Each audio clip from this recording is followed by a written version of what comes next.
Pelaku pembunuhan terhadap seorang wanita berinisial RY, 31, di Deli Serdang, Sumatera Utara yakni Edi Subayu, 39, akhirnya ditangkap.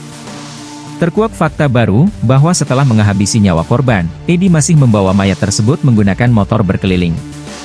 Kapolrestabes Medan Kombes Gideon Arif Setiawan mengungkap kronologis pembunuhan terhadap RY pada Sabtu, 22 Maret 2025, lalu. Awalnya Edi dan korban saling mengenal melalui aplikasi Kencan, Tantan, yang diunduh handphone masing-masing. Hingga akhirnya keduanya pun menjalin hubungan asmara. Gideon mengatakan, awalnya Edi Subayu dan korban saling mengenal melalui aplikasi Kencan, Tantan, yang diunduh handphone masing-masing. Hingga akhirnya keduanya pun menjalin hubungan asmara. Dalam melancarkan aksinya, Edi pun menjemput RY di rumahnya.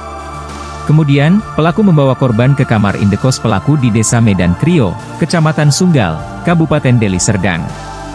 Di kamar tersebut korban dicekik dari belakang hingga meninggal dunia. Setelah tewas, pelaku menaikkan korban ke atas sepeda motor dengan cara dua tangannya diletakkan di perut pelaku, sambil dipegang menggunakan tangan kirinya. Kemudian, pelaku membonceng mayat korban berkeliling wilayah Sunggal. Namun, di perjalanan, kaki korban sempat terseret ke aspal dan mendapat sorotan pengendara lainnya. Kendati demikian, pengendara lain tidak menyadari bahwa wanita yang dibonceng Edi sudah tidak bernyawa. Sampai akhirnya pelaku membuang mayat korban ke perkebunan tebu, kurang lebih 20 meter dari pinggir jalan. Kapolrestabes Medan Kombes Gideon Arif Setiawan mengungkap kronologis pembunuhan terhadap Risma Yunita. Awalnya Edi Subayu dan korban Risma Yunita saling mengenal melalui aplikasi Kencan, Tantan, yang diunduh handphone masing-masing. Hingga akhirnya keduanya pun menjalin hubungan asmara. Hampir 1 tahun lamanya keduanya menjalin ikatan sebagai sepasang kekasih. Hingga akhirnya muncul niat Edi Subayu menghabisi nyawa korban karena tergiur harta benda milik Risma. Dalam melancarkan aksinya, Edi Subayu pun menjemput Risma di rumahnya.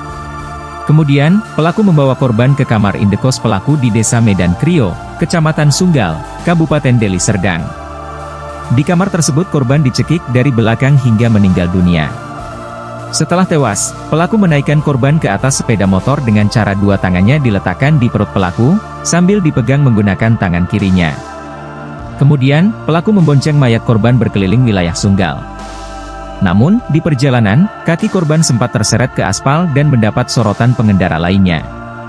Sampai akhirnya pelaku membuang mayat korban ke perkebunan tebu, kurang lebih 20 meter dari pinggir jalan. Jadi korban ini dibonceng menggunakan sepeda motor, posisi tangannya melingkar ke badan. Kemudian korban lunglai sampai kakinya terseret ke aspal.